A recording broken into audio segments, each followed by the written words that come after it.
Assalamualaikum warahmatullahi wabarakatuh.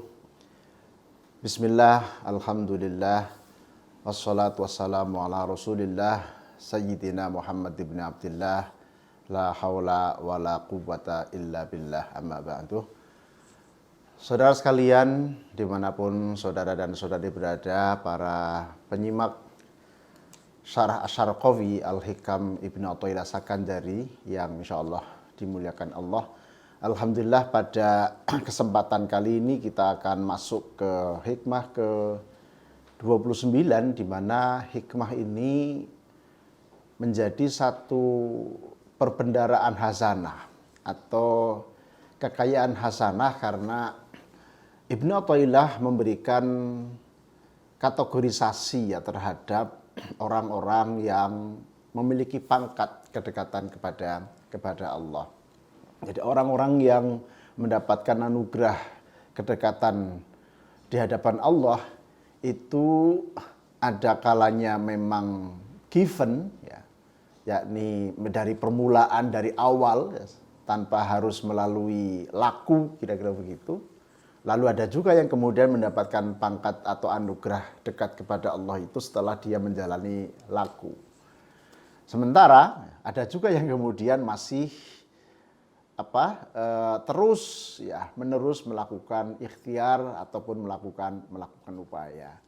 Nah, dalam posisi ini tentu atau perbendaharaan atau kekayaan hasanah yang diberikan oleh Ibnu Athaillah, kita nanti akan bisa mengidentifikasi diri. Kira-kira kita berada di mana begitu ya. Kira-kira kita berada dalam posisi yang mana dalam perjalanan spiritual yang selama ini sudah kita lakukan. Nah, oleh karena itu untuk seperti biasa kita bacakan matan dan kemudian bagaimana penjelasan Asy-Syarqawi. Kemudian dari penjelasan Asy-Syarqawi kita coba aktualisasikan di dalam kehidupan kita sehari-hari. Bismillahirrahmanirrahim. Matan hikmah ke-29 berbunyi, syattana baina man yastadillu bihi au yastadillu alaihi. Al-mustadillu bihi arafal haqqa li ahlihi fa athbatal amra min wujudi aslihi wal istidlalu alaihi min adamil wusuli ilaihi wa illa famataghaba hatta yastadilla alaihi wa matabauda hatta takunul atharu hiyallati tusilu ilaihi. Diawali dengan sattana, begitu jauh. Bainaman antarane wong, diantara orang, atau perbedaan begitu jauh, yastadillu kang nyuprih dalil sapa man bihi kelawan Allah. Au yastadillu atau antarane wong kang nyuprih dalil alaihi ingatase Allah. Jadi kalimatnya sangat ringkas atau diksi yang dipakai oleh Ibnu Athaillah sangat singkat. Begitu jauh perbedaan antara orang yang menjadikan Allah sebagai dalil ya, dengan orang yang menjadikan makhluk sebagai dalil keberadaan Allah. Ya, jadi ilustrasi atau penjelasan sederhananya seperti itu. Pengertian man yastadillu bihi itu siapa? Orang yang mengargumentasikan dengan Allah. Allah dijadikan sebagai pijakan argumentasi. Pengertiannya bagaimana? Wahum, ya, anapun utawi man, adapun kelompok yang pertama atau orang yang yastadillu bihi, yang menjadikan dalil dengan Allah tadi, ya, adalah al-muraduna iku wong-wong kang den kersakaken, al-majdzubuna tur kang den tarik ilaihi maring Gusti Allah, alladzina utawi wong-wong akeh hum utawi alladzina iku min ahli syuhudi, setengah saking ahli musyahadah, imma ibtidaan ana kalane semenjak awal, semenjak permulaan, wa imma ba'da suluki lan ana kalane sakwise nglakoni dalan. Wahum utawi man ya iku al arifuna wong-wong kang padha arif. Jadi man yastadillu bihi tadi ya adalah orang yang memang sejak awal mendapatkan anugerah, mendapatkan pangkat ya, mendapatkan derajat dekat dengan Allah. Beliau-beliau yang pada makom ini, pada posisi ini itu tidak melihat apapun selain Allah. Jadi kalau toh misalnya melihat yang lain, melihat makhluk, melihat ciptaan, itu ya melihatnya dengan Allah. Ya. Yang ini tentu ya, saya sendiri begitu ya, sama sekali bukan dalam posisi itu. Ya. Kita hanya bisa melihat kepada atau membaca kepada literatur-literatur yang menjelaskan bagaimana para tokoh-tokoh, para sufi-sufi besar yang kemudian bisa kita ambil keteladanannya. Begitu ya.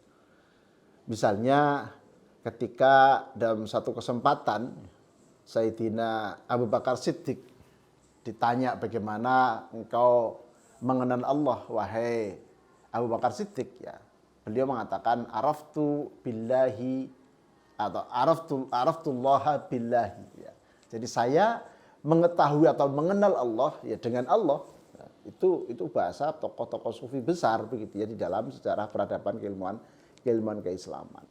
Nah, intinya adalah, saudara sekalian yang saya hormati, di kelompok yang pertama ini, yakni ada kalanya dia semenjak awal mendapatkan anugerah dekat, ya, mendapatkan anugerah kedekatan sejak awal, ya, ditarik, ya, menuju Allah, mendapatkan anugerah sedemikian rupa. Kemudian ada kalanya juga dia mendapatkan anugerah dekat setelah menjadi salik, ya, orang yang kemudian berupaya mendekatkan diri kepada Allah. Ini melihat segala sesuatu di luar Allah itu dengan Allah. Untuk lebih mempertegas apa yang disampaikan oleh Ibnu Athaillah di dalam hikmah ke-29 ya. Saudara sekalian pernah atau kita sama-sama pernah mengkaji hikmah ke-14. Al-kaunu kulluhu zulmatun wa innama anarahu zuhurul haqqi fihi. Kalau saya tidak salah hikmah ke-14 begitu, bahwa segala sesuatu itu adalah zulmatun, non-existence. Jadi segala sesuatu itu non-existent atau gelap ya. Kemudian menjadi ada, menjadi wujud, menjadi terlihat kata Allah itu karena ada intervensi Allah, karena ada kehadiran Allah di dalam segala sesuatu. Wa innama anarahu zuhurul haqqi fihi. Jadi kelompok yang pertama sekali lagi adalah kelompok yang sangat khawasul khawas begitu. Orang-orang yang sudah mendapatkan makom yang sangat luar biasa. Tidak pernah melihat hal lain kecuali Allah, atau ketika kemudian melihat sesuatu selain Allah melihatnya dengan Allah. Jadi ini kalau dalam paham wahdatul wujud mungkin bisa dianalogkan ke sana, atau mungkin bisa disamakan dengan orang yang sudah memiliki makom atau derajat yang seperti itu. Nah, kemudian yastadillu alaihi atau dengan au bimaknal wawi ya. Jadi au bimaknal wawi ini saya bacakan sarahnya. Yastadillu wong kang amrih dalil alaihi ing atase Allah wa hum utawi man yastadillu alaihi iku al muriduna wong-wong kang padha ngarepaken wusul as-salikuna tur wong-wong padha ngambah dalan ilallahi taala maring Gusti Allah taala. Mereka yang kelompok yang kedua adalah orang-orang yang murid. Ya, kita inilah orang-orang yang sedang berusaha, sedang berikhtiar untuk mendekatkan diri kepada Allah. Fa ahlullahi taala ala qismaini. Nah, oleh karena itu kemudian orang yang dekat kepada Allah ya, yang dalam bahasa sufi disebut ahlullah ya. Ada dua golongan. Yang pertama adalah murodina. Yang pertama adalah orang-orang yang memang dikehendaki oleh Allah. Langsung ya mendapatkan privilege, diberi anugerah, taken for granted, given begitu ya.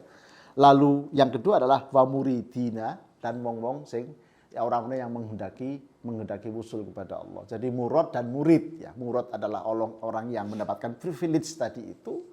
Kemudian murid adalah orang-orang yang sedang berupaya, sedang berikhtiar dengan berbagai macam cara sesuai dengan passionnya masing-masing untuk mendapatkan anugerah dekat kepada Allah Subhanahu wa taala.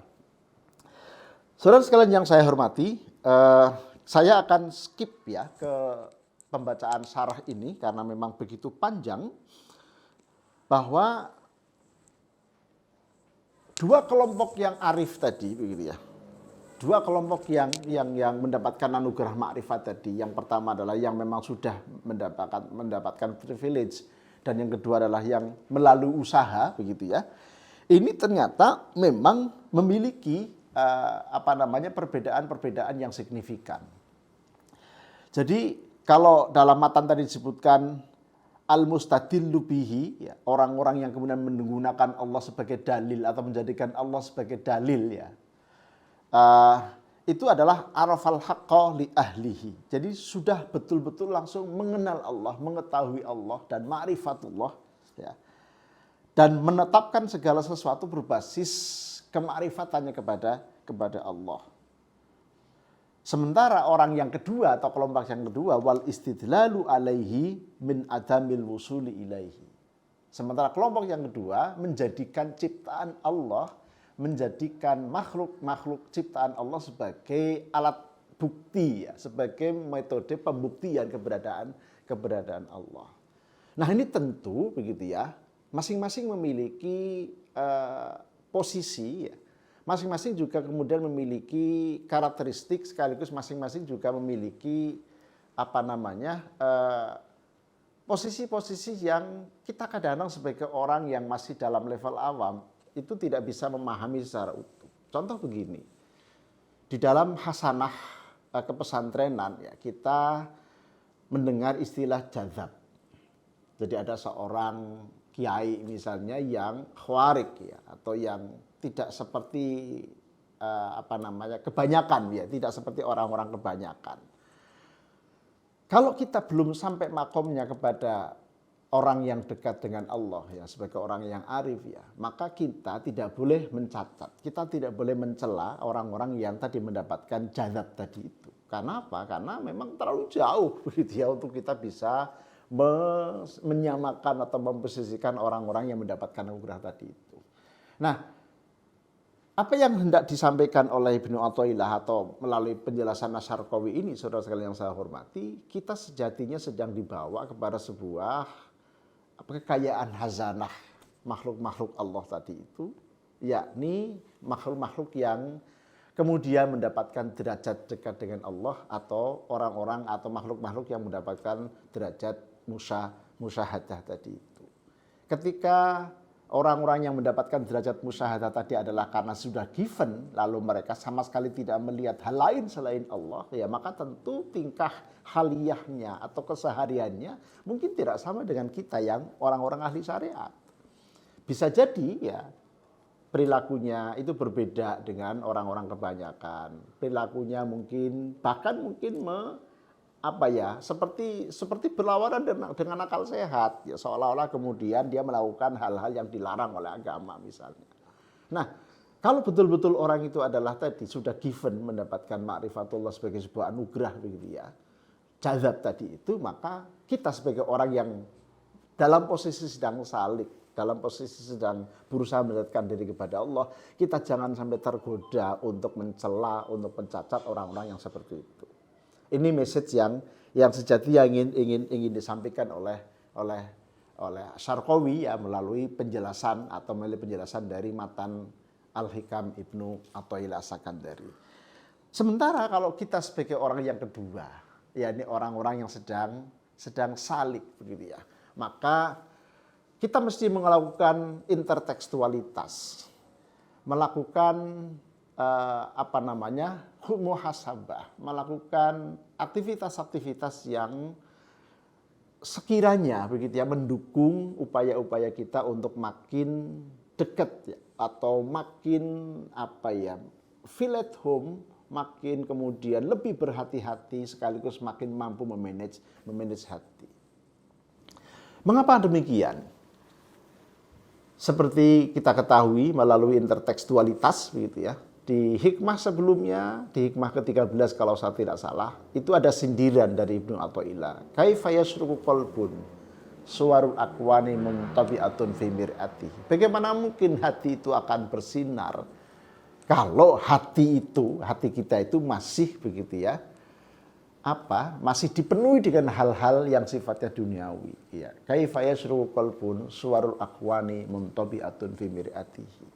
Jadi dari hikmah-hikmah awal, sejak hikmah pertama sampai dengan hikmah ke-28 yang kita kaji kemarin, sejatinya adalah memberikan bekal kepada kita sekalian agar ketika kita dalam posisi muridin, ya, bukan murad tadi, ya, dua istilah yang diperkenalkan oleh Asy-Syarqawi dalam penjelasan Ibnu Athaillah Al-Hikam ini, kita dalam posisi murid, ya, orang-orang yang hendak atau orang-orang yang berkeinginan kuat, ya, untuk menuju Allah, gitu ya, salik kepada Allah, maka hikmah ke-29 ini mengingatkan kepada kita agar kita tidak mudah melakukan justifikasi, menghukumi seseorang yang kelihatannya nulayani adat, begitu ya, atau khawarikul adat, atau di luar kelaziman manusia pada umumnya, atau bahkan mungkin begitu ya, kita juga tidak boleh kemudian mudah untuk menghukumi orang sesat ketika melihat ada orang lain kok tidak melaksanakan syariat dengan baik. Saya kira ini, saudara sekalian yang saya hormati, hikmah ke-29 sekali lagi karena begitu panjang syarahnya, intinya adalah mengingatkan kepada kita bahwa ada klasifikasi ya, yang diberikan oleh Ibnu Athaillah. Ada murad, yakni orang-orang yang memang sudah digandakkan oleh Allah sebagai given, hadiah, gitu ya, sebagai sebuah makom yang merupakan makom tanpa usaha, kira-kira begitu, hak prerogatif Allah.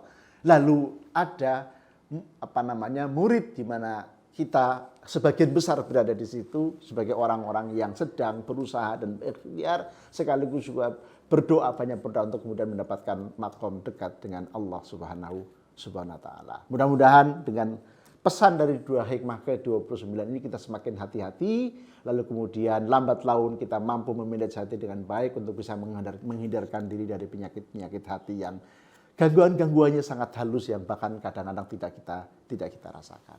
Mudah-mudahan ada manfaatnya. Assalamualaikum warahmatullahi wabarakatuh.